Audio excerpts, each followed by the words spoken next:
자, 이제 이번 작품도 180페이지까지 완독을 했는데 나머지 본문을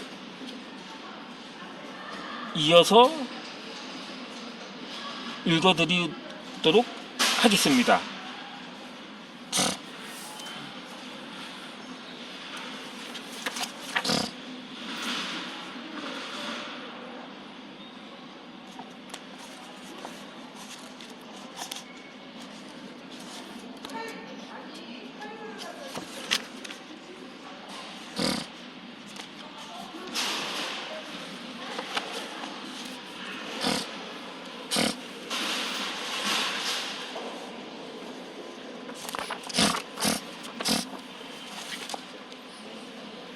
이때 썸네일이 들어갈 배경과 사진은 이미지 데이터베이스로 가장 유명한 픽사베이에서 구합니다. 픽사베이 홈페이지에 들어가면 상업용으로서도 무방한 무료 이미지가 엄청 많습니다. 그 밖에도 무료 이미지를 구할 수 있는 사이트가 있지만 골치 아프게 여기저기 기웃거리지 않고 이것을 활용합니다. 그것만으로 또 충분하니까요. 그리고 때로는 나의 얼굴 사진을 비롯하여 직접 찍은 사진이나 그림을 활용하기도 합니다. 어쨌거나 썸네일을 통해 당신의 디자인 능력이 드러납니다. 멋지게 만들어 시청자의 호응을 이끌어내시기 바랍니다. 파워포인트로 손쉽게 썸네일을 만드는 법을 알려주는 다음 동영상을 참고하면 도움이 될 것입니다. 채널 유튜브 랩 제목 포토샵 없어도 썸네일 만들기 가능. 파워포인트로 미리 보기 만드는 법.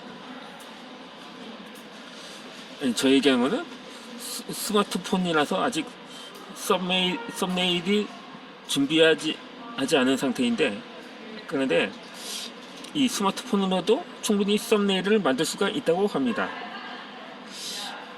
그런데 지금 현재는 제가 책을 읽어드리는 영상을 계속하고 있어서 오디오 북의 경우는 아직 썸네일이 그리 많지는 않습니다. 대개 책 표지를 썸네일 삼아서 촬영을 하는 영상이 많죠.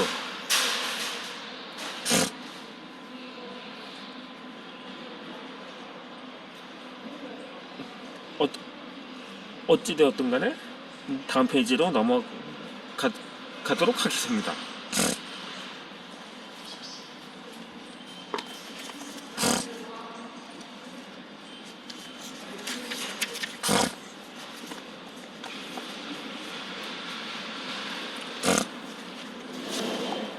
(28) 시청자를 단골 고객으로 만들려면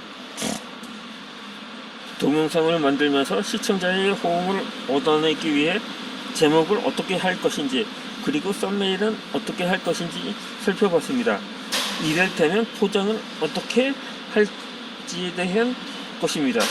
그러나 아무리 광고 카피가 좋고 선전을 잘하고 경품이 좋더라도 실제로 상품을 접했을 때 고객의 마음에 들지 않거나 욕구를 충족시키지 못한다면 고객은 멀어집니다. 단골 고객이 되지 못합니다.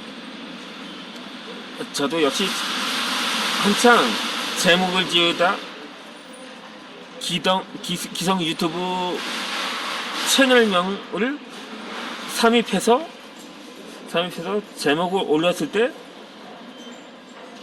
그때 어느 정도 방문자 수가 늘어난 적이 있었습니다. 그것도 가장 인기가 많은 채널명으로 말입니다. 그런데 그것은 수차례 하다 보니까 한계의 부딪혔음을 느낄 수가 있었던 것입니다. 유튜브도 마찬가지입니다. 썸네일이 좋아서 채널을 클릭했는데 내용이 빈약하여 기대를 무너뜨린다면 채널의 이미지만 나빠집니다. 그러면 등을 돌릴 것은 당연합니다. 물론 일반 상품이나 서비스와는 달리 유튜브는 그 속성상 약간의 MSG를 시청자도 인정합니다. 포장은 화려하여 명실상부하지 않더라도 애교로 넘어갑니다. 그러나 명과실의 격차가 기대치 이상을 벗어나면 그때는 분명 문제가 됩니다. 따라서 시청자의 관심을 유도하고 계속해서 확대하려면 방송할 때마다 다음 질문을 스스로 던지면서 항상 양질의 방송이 되도록 해야 합니다. 그것은 바로 WHAT입니다. 이 단어를 하나씩 풀어서 설명하겠습니다.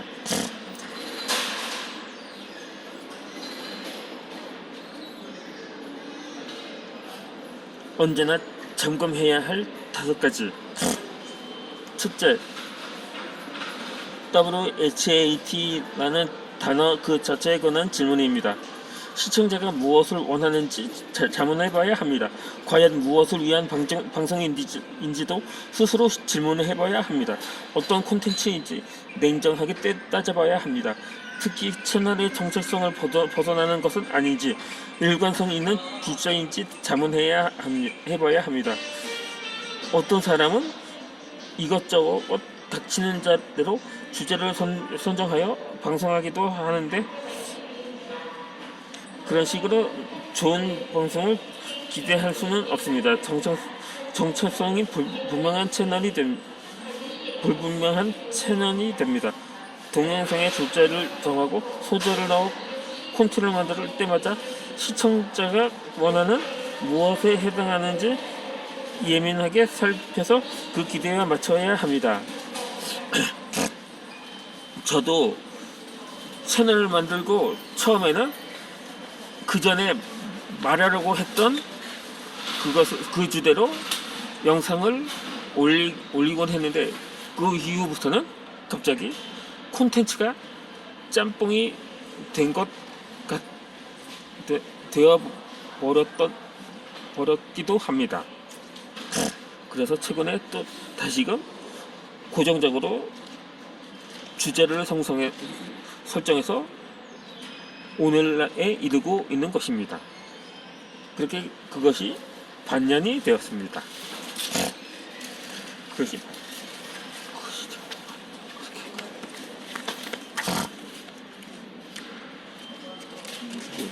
반년이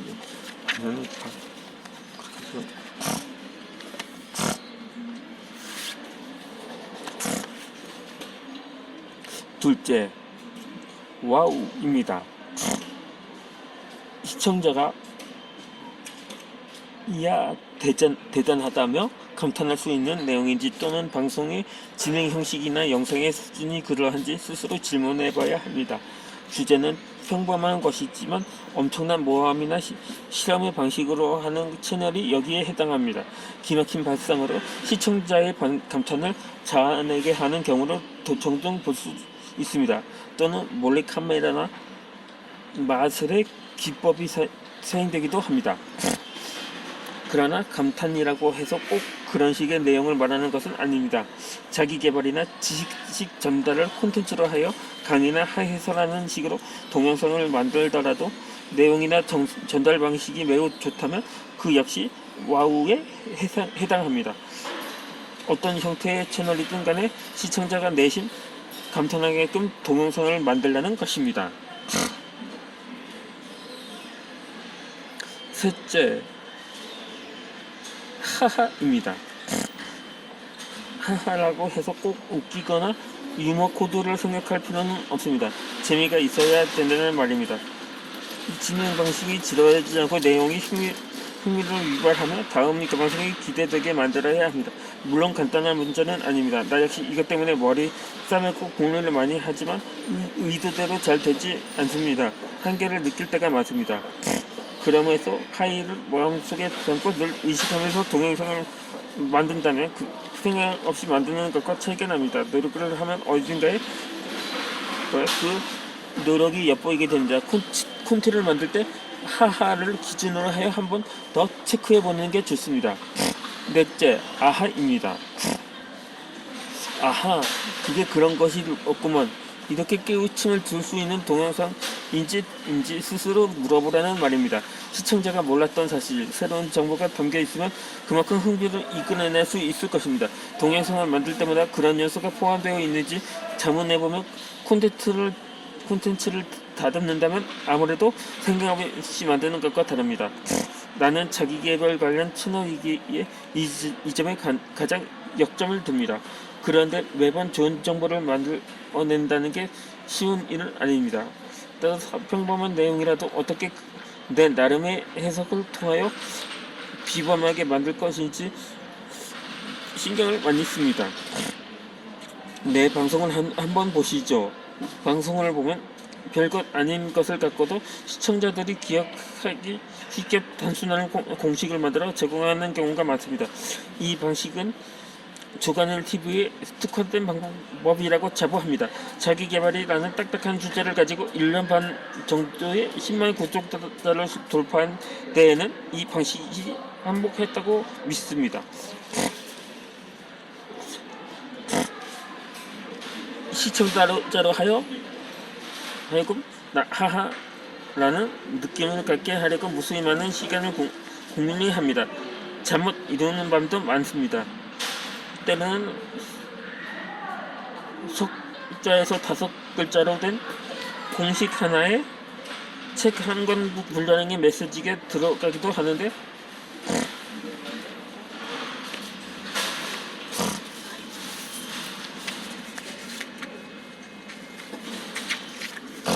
그 정도 하려면 얼마나 깊이 궁리하겠습니까? 그러다 보니 꿈속에서도 공식을 만드느라 꿍꿍거릴 때도 있습니다. 이 방식은 시청자의 호기심을 자극할 뿐 아니라 끝까지 동영상을 보도록 유도하는데도 매우 효과적이어서 시청 시간을 늘리는 실익도 있습니다. 때로는 그 공식 자체만으로도 앞에서 말한 와우와 AHA를 동시에 이끌어내기도 합니다. 다섯째, 타임 또는 TOPIC입니다. 과연 동영상의 시간 계획이 적절한지 스스로 물어봐야죠. 별 재미없는 내용으로 시간을 질질 끄는 것이야말로 시청자를 떠나게 하는 조건의 하나가 됩니다. 또한 토픽, 즉 뚜렷한 화제, 이야기거리가 그 안에 있느냐의 문제입니다. 속된 말로 안고 없는 찐빵이 되어서는 안 됩니다. 방송을 보고 난 후 딱 하나 남는 게 무엇일까 자문해 보면서 콘티를 짜고 동영상을 만들어야 합니다. 물론 위에 5가지가 하나의 영상에 모두 들어가기는 어렵습니다. 그것을 목표로 하지만 매 방송에 그 조건을 충족시키기는 거의 불가능합니다. 그럼에도 동영상 계획을 세울 때부터 이 5가지 조건을 스스로 점검하면서 콘티를 짜고 동영상을 만든다면 확실히 수준이 다른 동영상 시청자가 좋아하는 동영상을 만들 수 있습니다. 그래야 시청자가 자주 불러서 공유하는 단골 고객이 될 수 있습니다. 어떻습니까? WHAT라는 공식을 만들어서 최초로 공개했는데 바로 이런 것이 사람들이 기억하기 쉽게 콘텐츠를 공식화하는 것입니다. 이 공식에 동의해야 하는 독자라면 마음속으로 무엇을 배웠는지 그리고 와우 하하 AHA를 외치리라 생각합니다. 아울러 확실한 TOPIC까지 챙기고 말입니다.